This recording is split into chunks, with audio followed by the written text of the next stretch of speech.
kimning qanaqaligini allaqachon bilib bo'lganman. Faqat jimgina kuzatish menga yoqadi.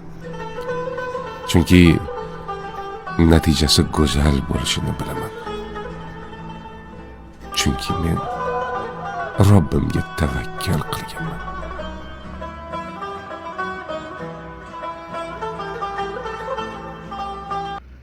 Kimga shunaqa xizmatlar kerak bo'lsa, bemalol aloqaga chiqishlari mumkin. Telefon raqamlarini qoldiramiz.